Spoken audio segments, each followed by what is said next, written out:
Bonjour, bienvenue sur le Baou, merci d'avoir cliqué. Aujourd'hui on est dans un endroit un peu particulier, on est en Bourgogne et on est sur un spot où j'ai passé une bonne partie de ma vie ici, en très bonne compagnie. Et aujourd'hui je vous présente mon premier véhicule, une Audi A4 B5 de 97. Moteur qui développe 90 chevaux, donc 1,9 litre TDI en diesel. On va faire le tour. Donc, je vais vous laisser sur les images pour l'instant et je vous reprends juste après.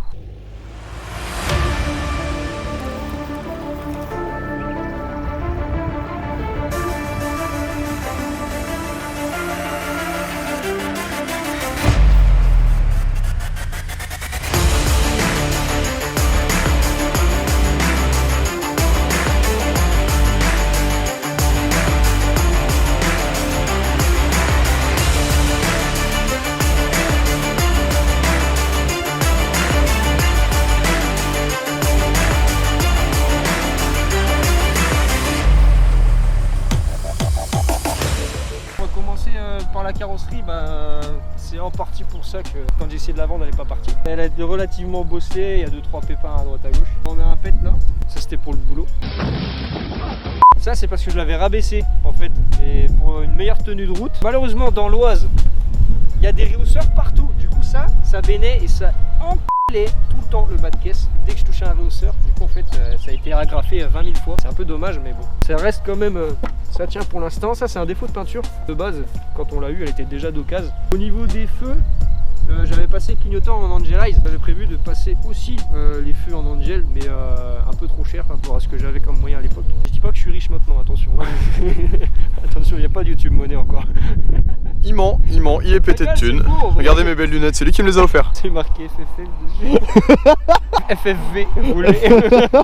Là, ça avait frotté légèrement. Je suis repassé en jante tôle. Mon frère qui était repassé en jante tôle, je crois, ou mes parents, je sais plus. On est repassé sur des enjoliveurs. Avant, j'avais des jantes alu. Ça avait une vraie gueule, mais je sais pas où elles sont passées. Je crois qu'elles sont parties avec celle que mon frère a vendue, oui, parce qu'il y avait exactement la même en rouge.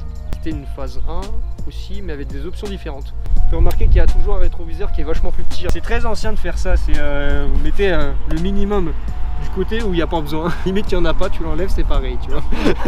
Il n'y a pas énormément d'angle là-dedans, mais ça suffit en fait. Et c'est évite qu'on vous l'arrache que vous êtes garé dans la rue, quoi. Il y a eu malheureusement un accident sur la portière arrière droite. Bon bah c'est un parking un soir un peu trop éclaté du taf. Je rentre et je passe dans le parking et ça éclate toute la portière. C'est dommage, mais je dirais une portière ça coûte pas bien cher au pire. C'est juste plus dur à trouver, quoi. Les caoutchoucs tiennent plutôt pas mal la route pour le bas de caisse là. Il y a juste 2-3 petites fêlures mais c'est léger. Mais sinon en vrai pour une voiture de cet âge là ça vieillit super bien. J'avais changé également aussi les petits clignotants là. Un look un peu plus stylé, plus nouveau. Ça faisait vraiment old school en fait, le côté orange, beignet grise quoi. Ça c'est les options de base. Ça je sais pas où c'est arrivé mais quelqu'un m'a mis une patate ou je sais pas quoi. Ça c'est un petit frottement. Ça c'est fait dans le coin ici là. Je devais pas regarder la route. Mais gros dans le coin ici il y a quoi? Il y a des vignes, des champs et des vaches. Ça suffit. Tu vas me dire que c'est un veau qui t'a rentré dedans? Un mouton. Petite option sympa, c'est des embûches ça. Sur toute la vitre arrière, ça c'était vraiment cool. Vous pouvez voir qu'en fait il y a un petit béquet. C'est mon frère qui l'avait posé. Oui, parce que mon frère a eu la voiture avant moi. Il a eu d'abord une Renault 19, ensuite il a eu celle-là. Et il me l'a refilé en fait quand il s'est acheté une Mégane coupé cabriolet. Il a eu le temps de poser cet aileron et avec le feu, donc feu stop arrière qui ça marche. En vrai ça lui donne un petit look, vous me direz ce que vous en penserez. Ça aussi c'est une option ça. C'est introuvable. Le côté feu, plaque, feu qui repart ici, c'est mon oncle qui a trouvé ça, c'est une dinguerie, je trouve ça a vraiment de la gueule. Pour le coup ça lui donne une vraie gueule je trouve. Ouais, parce qu'en fait de base c'est pas ça là, y a rien. Okay. C'est juste la peinture. Mais c'est des vrais feux fonctionnels, c'est pas juste un gadget. Fonctionnel, ouais. Ok, c'est vraiment fonctionnel. C'est pas, ouais. Incroyable. Et puis le bas de caisse, bon, qui a subi 2-3 petites rayures, mais c'est pas bien violent. Ça c'est pareil, s'il était déjà de base quand mon frère l'a acheté d'occasion. Je l'ai vu, j'ai pas eu le temps de le rattraper. C'est un mec qui est arrivé. C'était à l'UB, enfin j'étais à l'université, je l'avais celle-là. Le gars il est arrivé et je sais pas quelle raison frère. Et il est arrivé, il a mis une mandale là-dessus.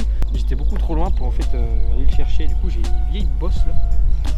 Pas grave, hein, c'est la vie. Maintenant que tu le dis, ok, on peut les remarquer, mais tout ce qui est pète, on les voit pas tant que ça. Par contre, quand c'est rayures, défaut de peinture, des choses comme ça, je dis pas, ça se voit, tu vois. Ouais. Quand t'as un pet, bah ça va quoi, c'est pas comme si t'avais un veau qui était vraiment rentré dans la voiture. Parce que à ce moment-là, le mouton il se voit, tu vois. Genre... J'ai récupéré comme première voiture, moi j'étais super refait parce que première voiture t'as une Audi, c'est déjà incroyable. Et on verra tout à l'heure, le confort il est ahurissant là-dedans, c'est trop bien. J'ai dû la changer juste pour changement de projet en fait, parce que on avait d'autres projets avec Sabine et puis on a dû acheter un truc un peu plus spacieux. Bah oui, vous connaissez d'ailleurs. Oh la tête de papillon. Et du coup maintenant je peux encore profiter de cette voiture parce qu'elle n'a pas été vendue. Mes parents s'en servent à peu près tous les jours et c'est génial parce que quand je redescends dans le coin, au moins j'ai une voiture fiable et agréable à conduire. Moteur. Ouvre ton capot. Allez, ouvre le capot. Regarde que ça fait. Je dirais mon épaule quand je la tourne. Celle que j'ai enlevée quand je suis tombé à vélo. Le petit détail stylé tes marins, ça sort de la grille. Oh la dinguerie. C'est trop bien gros. Ça c'est propre. Tout est accessible, il n'y a pas de plastique, il n'y a rien du tout. Il y avait juste un petit cache et je crois que je l'avais enlevé mais c'est 3 fois rien, il était gros comme ça. Il n'y a rien qui a été changé, tout est d'origine. Quand vous savez le bricoler, c'est un moteur ultra simple en vrai. Il y a 2-3 petites durites là qui filochent un peu mais c'est léger. Je faisais pas trop la mécanique, j'avais pas mal de coups de main de gens qui sauront se reconnaître et qui sont très bons là-dedans. Et puis voilà quoi, c'est un moteur qui pouvait l'emmener jusqu'à... Sans rire, je crois que si vous l'entretenez bien, vous l'emmenez jusqu'à 800, 1 million, facile. C'est de l'entretien régulier quoi. Ouais, je te jure, c'est un concours de bits là-dedans. Ah, clairement. ouais. C'est increvable en vrai, c'est tu monstrueux. C'est abusé. C'est un appareil immense comme museau et tout, mais en gabarit de voiture, c'est plutôt correct. C'est une berline, hein, donc ça reste pas trop gros à conduire. J'ai pas grand-chose à dire parce que déjà, je m'y connais pas assez. Et puis, c'est une bonne raison. Voilà, c'est tout. Je vais pas m'avancer sur des sujets que je connais pas trop. Mis à part que quand je l'ai eu, il était très propre et je vois que c'est encore le cas, tu vois, il y a rien qui déconne. Ouais, franchement, il n'y a rien à dire. Oh, ah oui, c'est vrai qu'il faut appuyer. Voilà. Au niveau du châssis et des amortisseurs, c'est celui qui a remplacé en fait l'Audi 80.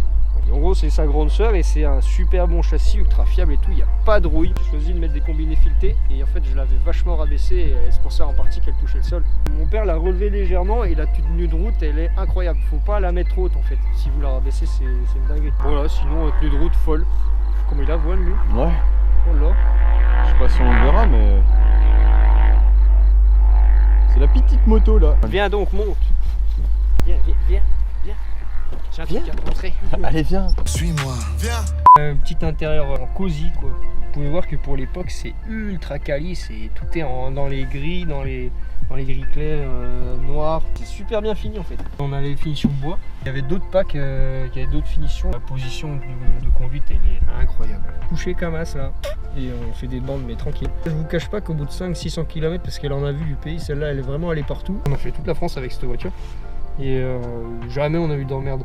À part seulement de temps en temps pour tout ce qui est directionnel, des cardans de temps en temps qui tient la gueule. Après j'avais aussi pour l'habitude de faire un peu le sgeg avec, c'est peut-être de ma faute aussi. Sinon c'est une voiture relativement fiable et super confortable.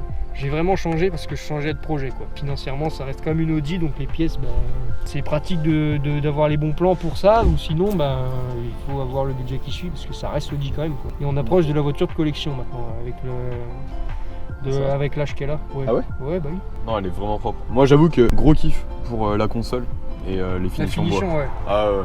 Ce qui prouve qu'en fait c'est ultra quali, c'est que de base normalement Audi c'est malade du toit. Pour les gens qui connaissent en fait ça bave. En fait au bout d'un moment t'as l'exemple exact ici. Ah oui ok, ouais je vois le délire. En vrai il n'y a pas tellement de défauts que ça, peut-être 2-3 petits plastiques comme ça là. Juste le plastique qui s'effrite un peu. Ça a beau être trop au milieu, tu vois, il y a beaucoup de choses. Il y a quand même des options de dingue, tu vois. Porte-gobelet. À l'intérieur, tu as un rangement de malade. Si ça te gêne, tu le dégages. Tu vois, franchement, c'est un truc de fou. Tu vois, tu as une place monstrueuse, faramineuse pour les gens, mais je peux reculer mon siège. Et ouais, tout à l'arrière, tu as une vraie place aussi. Tu as un petit accoudoir royal de luxe qui fait rangement. Tu regardes le cadre, le poste de conduite, là, il est monstrueux. Tu te dis, pour l'époque, c'est dingue. Genre, les 3/4 des voitures sont full plastique, t'as 2-3 options vite fait, t'as une console centrale, point, tu vois. Juste ce qui est chiant en fait, c'est vraiment ce qui est bien mais qui est chiant, c'est vraiment le côté gris en fait. Parce que, si tu mets pas de tapis, c'est mort. Ta moquette, tu peux lui dire adieu. Pour les sièges et tout, tu vois, ça va très vite. Tu peux y rattraper ça encore, ça va. Mais faut pas faire des traces de l'espace, tu vois. Pas comme dans mon caleçon du coup. La plage arrière, on peut voir que on a deux petits ronds en fait. Il y a deux petits ronds, tu vois. Juste oui. Là, et il y a le même là-bas. En gros, Clem a eu la putain d'idée quand il l'avait, c'était de mettre un caisson de l'espace, mais genre un caisson comme ça dans le coffre. Clem a eu la bonne idée de lier 2 putains de grosses enceintes. Ah, je sais pas si c'est d'origine. Ça, j'aimerais bien qu'ils me le disent, Clem, si c'est d'origine ça. Je sais pas, mais c'est un détail qui est, je trouve, ultra stylé. Ouais. Attention parce que le vérin il est fatigué, du coup, tu peux le prendre contre la gueule, tu vois. Mais en vrai, franchement, c'est une folie. Hein. T'as un coffre, mon gars. Là, je touche seulement le siège. C'est vrai qu'il est fat hein, quand même. Et les sièges se baissent, j'imagine? Ouais, les sièges, ils se baissent pas complètement, mais pas comme dans un break où c'est full à plat, mais tu peux quand même avoir une certaine place, tu vois. Ah ouais, d'accord. Et du coup, là, c'est pratique parce que t'as directement la roue de secours là. Et c'est une vraie roue de secours, tu vois. C'est pas une galette. C'est pas une galette. Non, sinon, c'est une vraie accroche en vrai. Moi, j'ai kiffé cette voiture. Je suis pas matérialiste, hein, mais alors cette voiture, c'était une dinguerie. Point faible et point fort de la voiture, je dirais point faible. Bah déjà, on trouvait une de qualité. Parce que même déjà neuf ça n'existe plus, c'est fini. D'occasion, trouver un modèle très propre comme ça, c'est introuvable. Donc c'est l'accessibilité en fait. Ouais, c'est vraiment introuvable parce que genre vraiment tu vas avoir des carrosseries en très bon état, certes, pourquoi pas, parce qu'il y a des gens qui en prennent sûrement plus soin que ce que j'ai pris. Tu vois. Je dis pas que Clem il s'en prenait ultra soin, genre vraiment, il avait les petits liserés blancs là, Michelin, tout ça, genre il y allait, tu vois. La boîte auto c'est pas tellement un point faible, en ville c'est incroyable, tu vois, quand tu habites sur Paris ou une grosse ville. C'est royal, tu vois, en ville. Par contre, t'aimes bien pousser des rapports. Et moi, je préfère, je suis plus pro boîte méca, mais c'est agréable quand même une boîte auto, tu vois. Donc, je sais pas trop, ça se défend, tu vois. Le point positif de cette voiture, c'est le confort. C'est une folie, franchement. Déjà, vous avez 5 vraies places, parce qu'il faut le dire, la place du milieu, c'est quand même une vraie place, même s'il y a la coudoir, ça forme vraiment un siège. Le nombre de gens que j'ai fait monter dedans, au final, avec les années, sachant que c'est une voiture qui a déjà été utilisée avant, tu vois, genre avant nous, tu vois. Les coussins sont encore d'extrême qualité, tu vois. Ouais, tu m'étonnes. Comme je vous ai dit, hein, vous pouvez taper 500 bornes, au bout de 500 bornes, peut-être vous commencerez à avoir mal au cul, mais avant... Mais tu fais rarement 500 bornes d'une traite, quoi. Tu t'arrêtes un peu, tu fais des pauses. Je suis un gros rouleur, c'est ça. Point faible aussi, peut-être. C'est juste la puissance du moteur, mais c'est légèrement, parce que 90 chevaux, tu fais pas grand-chose avec, tu vois. Pour une tonne 5, t'as la puissance d'une 106 à peine, tu vois. C'est un peu béné, tu peux pêcher. Commence pas à parler de la 106 comme ça, gros. C'est la seule rêve facile. Ou la saxo. Ouais, mais ça va, j'ai...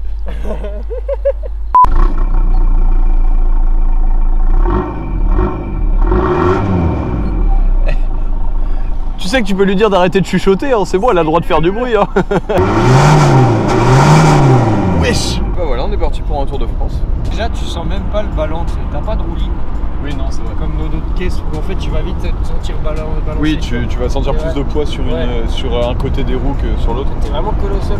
L'isolation elle est folle. Ouais. C'est abusé. Et elle tient bien. C'est abusé, hein. De fou. Putain. La direction elle est folle. Non, on peut en faire des choses avec de l'eau. C'est extra folle là. C'est genre extra assisté, j'en sais rien, tu vois, genre mais je sais pas. Direction assistée boîte auto, mais c'est cadeau, tu vois. Même en termes de visibilité, t'es bien, tu vois, genre même si t'es très bas, parce que tu vois, les sièges sont vachement bas, le tableau de bord il est super haut là. Genre. Ouais. Là, juste pour vous dire, vous êtes au niveau de mes yeux à moi.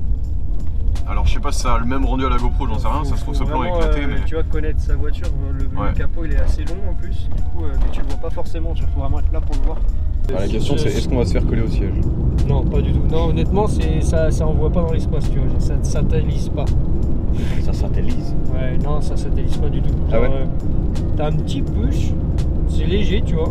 Ouais. Mais après, c'est agréable, tu te laisses aller, c'est tout doux. Tu vois, c'est constant, ça vient. Tu vois, tu le sens là, et après, il n'y a plus rien, tu vois. Ah oui, c'est vrai, ok. C'est long et ça s'épuise après, tu vois. D'accord, ouais. Par contre, vraiment, ça tient la route de l'espace. Hein. Par contre, vraiment, ouais. C'est aberrant comment ça tient la route. En fait, c'est ton corps il va aller un peu sur le tech, là, mais tu te sens pas emporté de fou. Genre là, je suis collé, la pédale est collée au sol. Bah, on va creuser un trou pour que tu aies plus de marge sous le plancher. Tu sens que tu es en confiance. Ouais, de fou. En fait, c'est un peu trapu. C'est pas aussi agressif que si t'avais des gros machins, des GT, des trucs comme ça. Mais moi, je l'ai vu pendant un moment. Ouais. Et Clem me dira pareil. Je pense qu'en vrai, ça se comporte un peu comme une compacte. Dans le sens où c'est ultra maniable de fou. D'accord. Et en vrai, tu l'envoies où tu veux. Tu vois. Et quand tu connais ce gab-là, en fait, tu fais ce que t'en veux. C'est simple en fait, c'est intuitif. C'est vraiment la simplicité mais l'efficacité. Ouais, c'est ça. Ok. Puis ça reste polyvalent parce que un gros coffre, t'as 3 vraies places. Ouais, carrément. Tu vois, tu peux faire un peu ce que tu veux, quoi. Bien sûr.